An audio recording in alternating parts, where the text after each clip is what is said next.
Surviving God logic is tough. It's a hard thing. But sometimes you got to push through.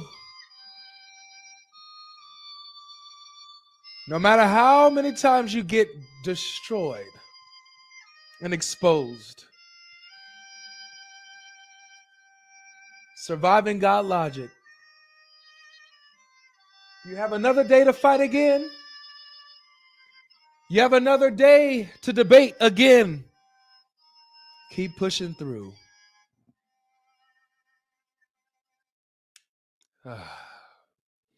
What's up? Hello, my friend. That was some nice worship music you was playing, man. With Hey, your you like violin. that? You like that? Yeah, gotta It's do the low-key thing. funny, bro. Yeah, exactly. Listen, I just saw a video right now. Man, these Muslims really trying to, take things out of context, trying to get you, yo. Yeah. He was like, "Oh, so where does it say Jesus is the most high in the New Testament and stuff, right?" I'm like, Mhm, okay, interesting question. You said Daniel 7, which is the Old Testament, and it mhm. says he'll come on descending from the clouds and stuff, right? Yep. And who only descends from the clouds and accepts worship? Yahweh. Yahweh. And the New Most- Testament, it says the Son of Man is gonna come on the clouds, and in the Old Testament, and who is that Yahweh? Yep. Bro should have converted right there. He should have converted, man. But unfortunately, people got hard hearts. They got hard And that's hearts. wild. Yeah. But would that be the answer you would give him? Yeah, if you're talking about like where's Jesus identified as the most high in the New Testament, well, and he refers to himself as the Son of Man, who is identified as the most high in Daniel 7. So him referring back to Daniel 7 and applying it to himself in the New Testament is where he's being identified as the most. That's one of the places he's being identified as the most high. Now, if you're asking, oh, you need a verbatim, it has to be Jesus is the most high in those exact words. You won't find that, nor do we have to follow that demand. That's silly. Exactly. Yeah. Where else would you say like he kind of claims to be the most high? Yeah. So when he claims to be the first and the last in Revelation, he claims to be the first and last, the Alpha and the Omega, the beginning and the end. That's Revelation chapter 22, verse 13. Revelation 1, verse 17 and 18. He says, Yeah, do not be afraid. I am the first and the last. I am the living one, right? Behold, I yeah, was dead and I'm alive forevermore. Um, exactly.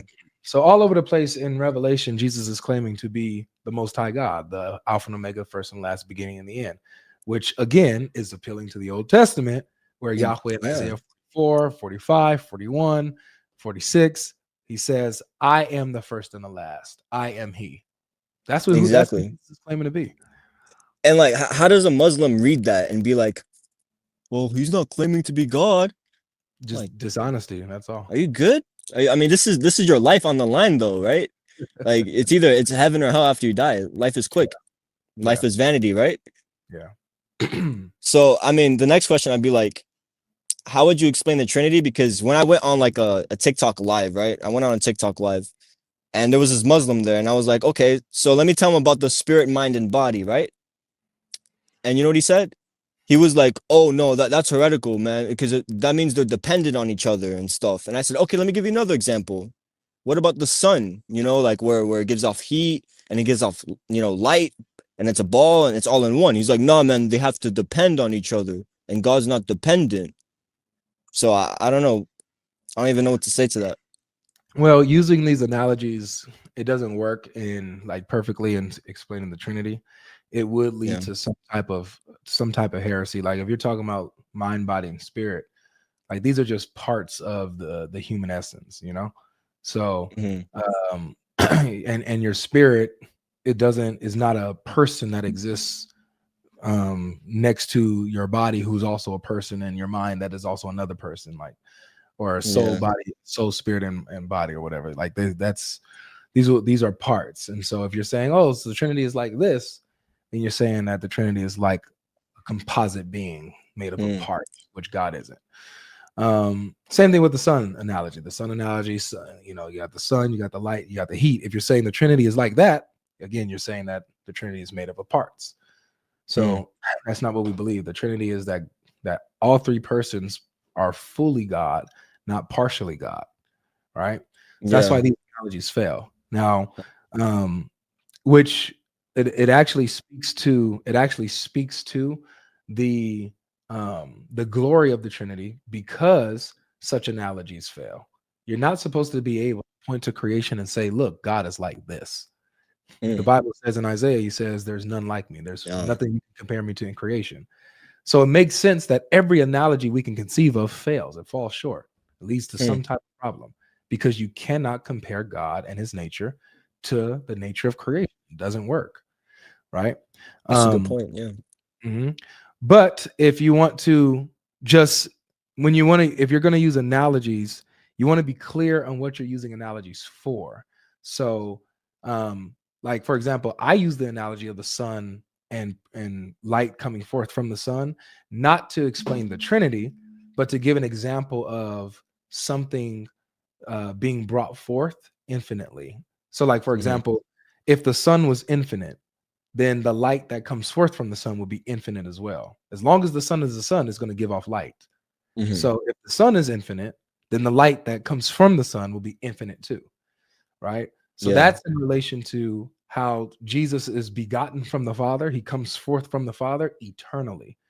It's not something that happens in time. The Father, because he's always Mm. eternally the Father, he eternally begets the Son. The Son eternally comes forth from him, not in time, right? It's Yeah. outside of. So you need to be specific on how you relate these Mm. analogies and Yeah. parables and stuff. Just be very careful and watch Yeah. yourself. Yeah. I see what you're saying. And also, I just saw a video where I think you were talking about begetting or begotten, right?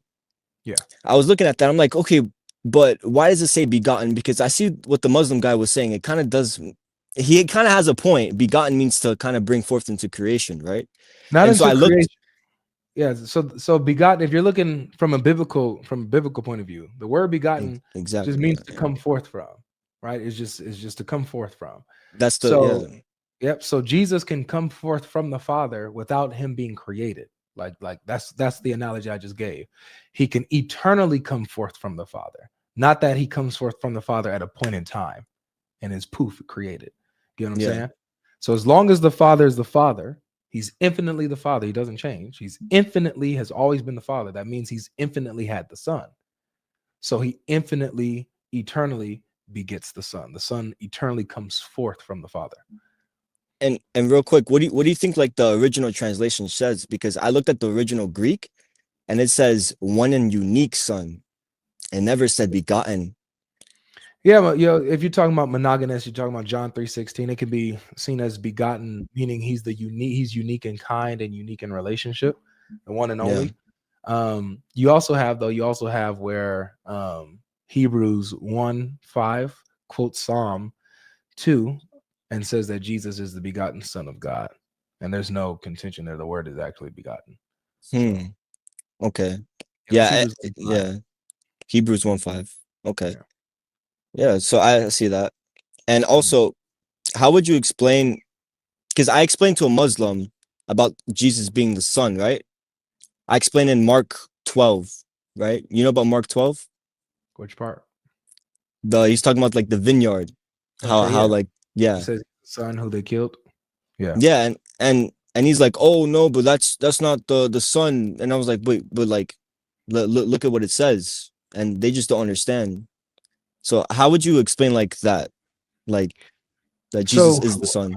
when you're dealing with Muslims, bro, and really with anybody, you don't want to just give them the answer. When you're bringing in an argument, you want to lead them to the answer. So Mm. when I talk with Muslims and I go over Mark 12 and the same parable is in Matthew 21 as well, I believe it's 21. Yeah. Yeah. We go through the parable. I have them read it, and I ask them, who's the vineyard owner? They'll say, oh, God. God will be there. Okay, cool, yeah.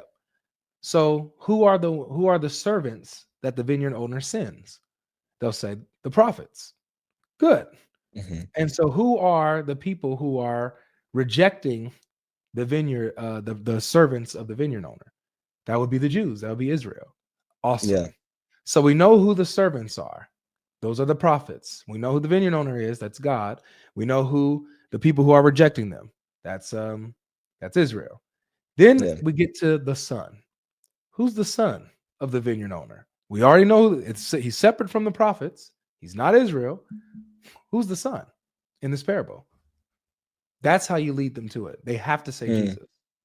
Now, if they don't say Jesus and they play games and act like they don't know, just dust your hands and your feet, because that's just a completely dishonest person. Don't continue Yeah. a conversation like that. Yeah.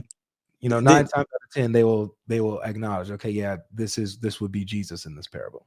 And you know what they would say though? They would say, "Oh, but it's not really the son." He's like saying, "Oh, it's my father." Just like how you can say someone's like my father, but they're not really your father. Or so you can say, "Oh, that's my son," but they're not really your son. And that's the excuse they gave me. Or they have to prove that. That's on them to prove. A lot of this stuff has to do with tactics, man. Has to do with tactics. If a person's just going to be obstinate and just reject everything you say, dust your hands off of that person. But Yeah. what I want you to take away from this is when you're getting into these conversations, don't just hit them with facts and the things that are actually true. Lead them to the conclusion. So make them, like, if you watch me, you see that I ask a lot of questions. Yeah. Questions which lead to the. So I didn't say it, you said it, type of thing, right? Yeah. So now they're stuck with their own words. So ask them questions, lead them to the conclusion that you want to get them to. And the more you do that, the better the flow of the conversation you'll have with these people. Dang, Okay? yeah, that's real good advice. And also, man, I can't believe Sheikh Uthman literally like ran away. He kept, talking about, oh, God Logic running away. Oh, God Logic don't do, oh, Dog Logic. Oh, don't talk about this man, bro. Oh, blah, blah. And this guy ran away from the biggest platform he could have. Yeah. PBD, Sam Shaman. Yo, Yeah. that's wild. Pretty wild, man. I thought that I hoped that he would do it. I hope that the big platform would bring him over. I hope All today, right. man. Yeah, I know you're gonna do well with these Mutmanoons, you know? You know what I'm saying? You're gonna do well, bro. Yes, Man, sir. God bless you, man. Your patience is the best. Keep doing your thing, you know what I'm saying? Sir. Yes, sir. God bless you, All bro. right, bro. God bless. Peace.